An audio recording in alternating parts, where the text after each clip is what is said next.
সুপ্রিয় শিক্ষার্থী, এই বৈশ্বিক মহামারীতে আমি আশা করি তোমরা সবাই সুস্থ আছো, ভালো আছো এবং নিরাপদে আছো।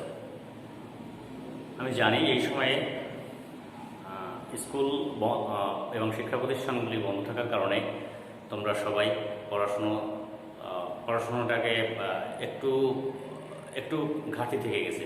তো তোমাদের এই ঘাটতিটাকে একটু পূরণ করে দেওয়ার জন্য বা একটু এগিয়ে নেওয়ার জন্য বিশালী মাধ্যমিক কর্তৃক আয়োজিত আমার ঘরে আমার স্কুল এই কার্যক্রমের আওতায় আমি আজ তোমাদের গণিত দশম শ্রেণী এর উপর একটি পাঠদান করব। আমার নাম পলাশ বিশ্বাস, সহকারী শিক্ষক, বিশালী মাধ্যমিক বিদ্যালয়, নড়াইল সদর।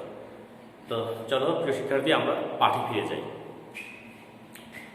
তো আমরা দেখেছি যে কতগুলি সংখ্যাকে যদি আমরা একটি নিয়ম বা একটি বৈশিষ্ট্য বা একটি কাঠামোর ভিতর রেখে সাজিয়ে লিখি, তাহলে তাকে আমরা কি বলি? একটি অনুক্রম বলি। যেমন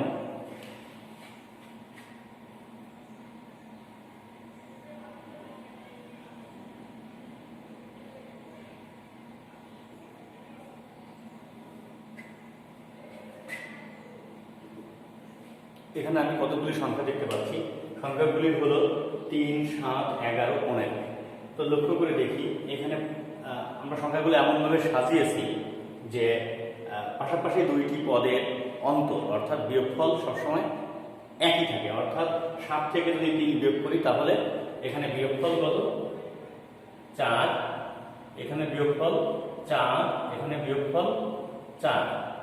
তো এরকম অর্থাৎ এই যে আমরা একটি নিয়মের আওতায় থেকে কতগুলি সংখ্যাকে এমনভাবে সাজিয়ে লিখলাম যে পাশাপাশি দুইটা পদের বিয়োগফল সবসময় সমান, অর্থাৎ এইটাকে আমরা বলি একটি অনুক্রম।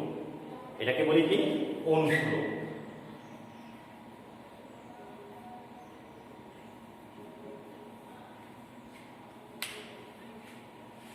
তো এই অনুক্রমগুলিকে যদি আমরা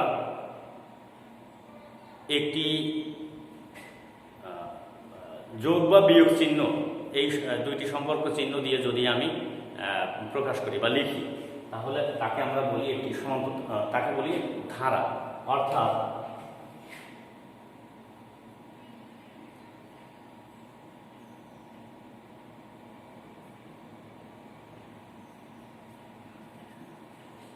তাহলে এটিকে বলবো আমরা ধারা।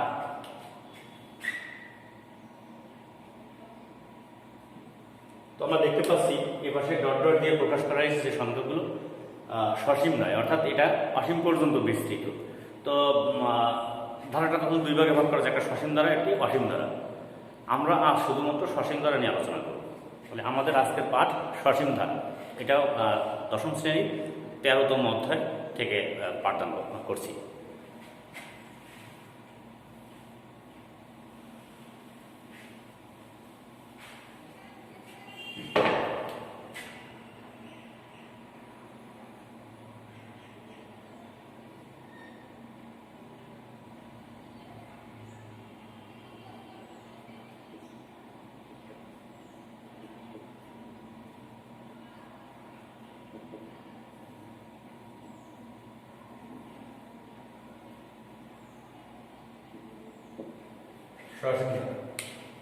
তো আমরা দুইটি ধারা লক্ষ্য করি।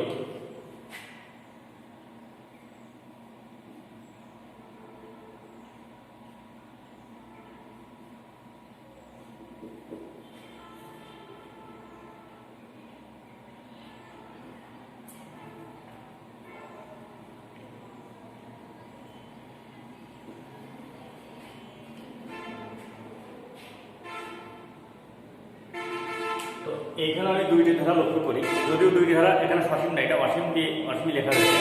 তো এই দুইটি ধারার ভিতর আমরা লক্ষ্য করে দেখি যে প্রথমটা পাশাপাশি দুইটি পদের বিয়োগফল সমান, অর্থাৎ এদের সাধারণ অন্তর। অর্থাৎ এখানে 7 আর 3 বিয়োগফল 4, 11 আর 7 বিয়োগফল 4, 15 আর 11 বিয়োগফল 4।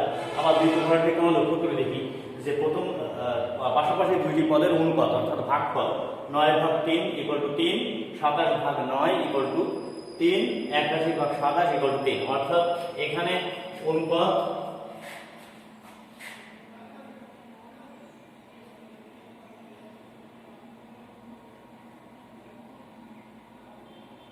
বিয়োগফল 4। আর ঠিক একইভাবে এই ধারাটি আসছে কি যে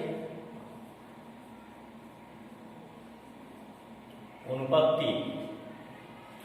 তাহলে আমরা দেখতে পাচ্ছি যে দুইটি ধারা এদের বিয়োগফল এবং অনুপাত বৈশিষ্ট্যগত দিক থেকে আমরা দেখতে পাচ্ছি যে এইটার বিয়োগফল সমান, এটার অনুপাত সমান। তো এই দুইটি ধারাকে আমরা দুই প্রকারের ধারা বলবো, একটি সমান্তর ধারা, একটি গুণোত্তর ধারা। অর্থাৎ এখানে দুইটি পদের অনুপাত সমান, এই কারণে এটাকে আমরা বলছি সমান্তর ধারা। আর এখানে পাশাপাশি দুইটি পদের অনুপাত সমান, এই কারণে এটাকে বলছি গুণোত্তর ধারা। তো আমরা আজ শুধুমাত্র সমান্তর ধারা নিয়ে আলোচনা করব।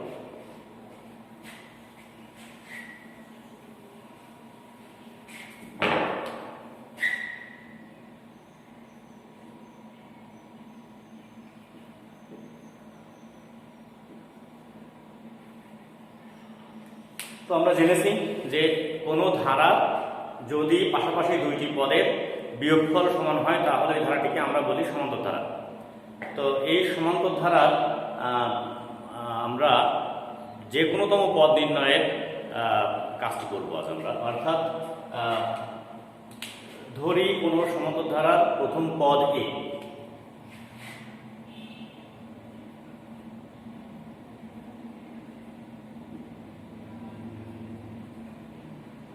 এবং সাধারণ অন্তর অর্থাৎ পাশাপাশি দুইটি পদের বিয়োগফল, এটাকে আমরা ধরে ডি।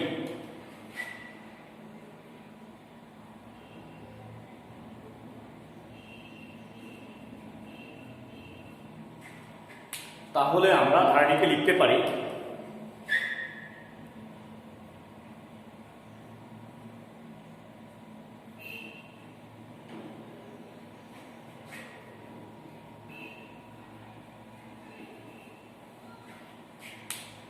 আমরা লক্ষ্য করি এই ধারাটির প্রথম পদ এ, দ্বিতীয় পদ এটা যেহেতু সাধারণত ডি, অতএব দ্বিতীয় পদ এর থেকে ডি পরিমাণ বেশি হবে, এই কারণে এটাকে লিখছি এ প্লাস ডি। একইভাবে তৃতীয় পদ সেটা নিশ্চয়ই আগের পদ থেকে আরও ডি পরিমাণ বেশি হবে, অর্থাৎ সেইটা হবে এ প্লাস, অর্থাৎ এইটার থেকে একটা ডি বেশি, এ প্লাস 2d। তৃতীয় পদ হবে, চতুর্থ পদ হবে আগের পদ থেকে আরও ডি পরিমাণ বেশি, অর্থাৎ এ প্লাস 3d।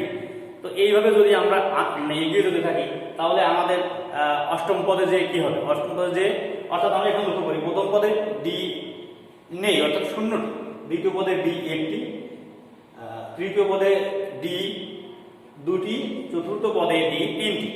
একই রকম ভাবে পঞ্চম পদে ডি থাকবে 4টি, ষষ্ঠ পদে ডি থাকবে 5টি, অর্থাৎ পঞ্চম পদ থাকবে,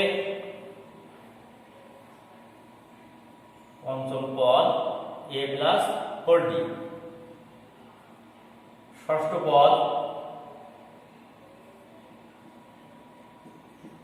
এ plus 5d।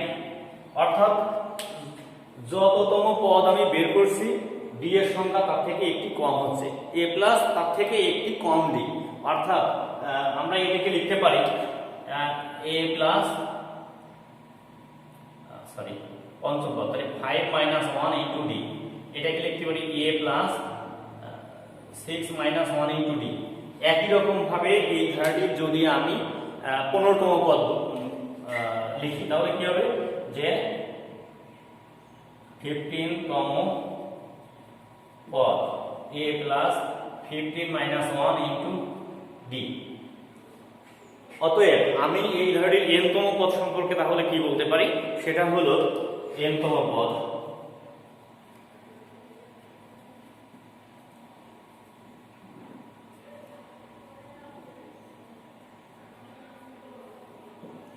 a plus n minus 1 into D. তাহলে আমি দেখলাম যে কোনো সমান্তর ধারা n-তম পদ a plus n minus 1 into D, যেখানে a হলো প্রথম পদ, d হলো সাধারণ অন্তর এবং n হলো পদ সংখ্যা, অর্থাৎ যততম পদ বের করছি সেটাই n-তম পদ। তো আমরা এর আলোকে দু একটি অঙ্ক বা দু একটি অঙ্ক প্র্যাকটিস করে দেখতে পারি।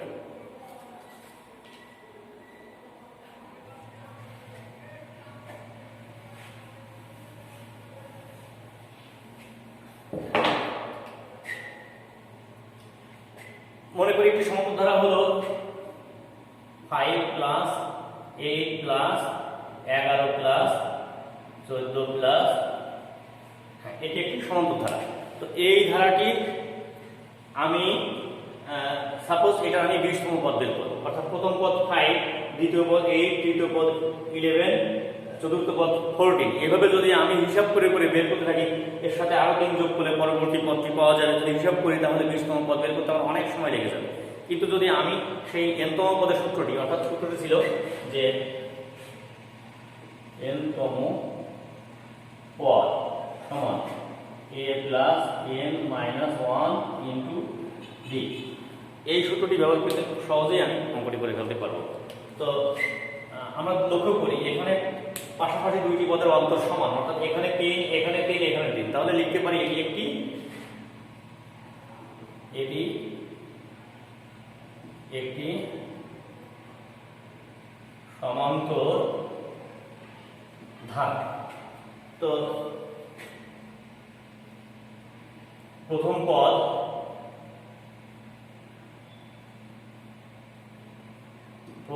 a ইকুয়াল 5,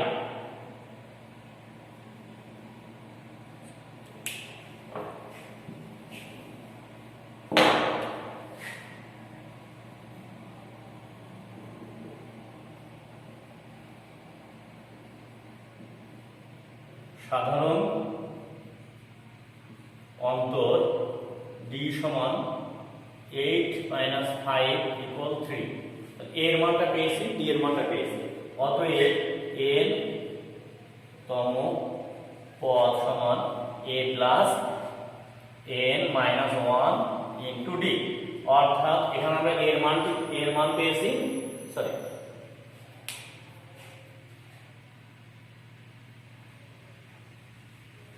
সরি আমি 20তম পদ বের করবো। তাহলে 20তম পদ equal to 20 minus 1 into d, অর্থাৎ এখানে nতম পদ ছিল তাই আমি এখানে n দিয়েছিলাম। অতএব 20তম পদে যে আমার অঙ্কটি হবে a plus 20 minus 1 into d, এর মানটি হলো 5 এবং 20 মাইনাস 1 করলে হয় 19 ইন্টু d এর মান হলো 3।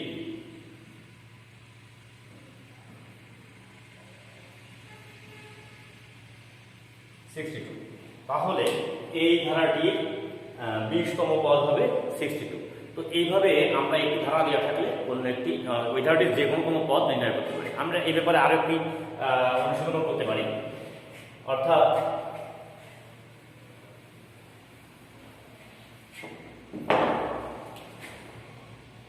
Seven minus 7 minus 4 minus 1 plus 2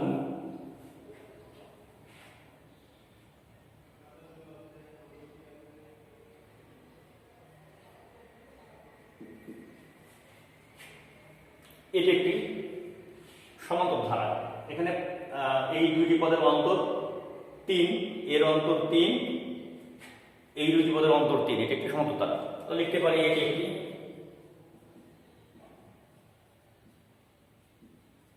সমান্তর ধারা। প্রথম পদ a সমান minus 7,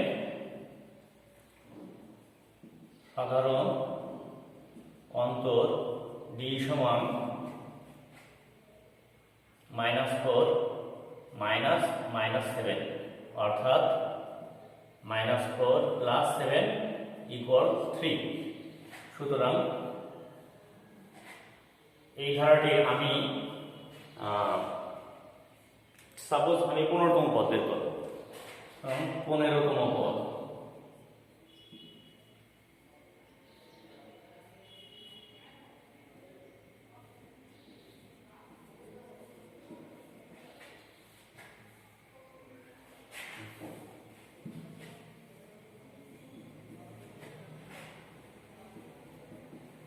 a plus 15 minus 1 into d, এখানে a এর মান -7 প্লাস 14 ইন্টু d এর মান 3, 3 14 42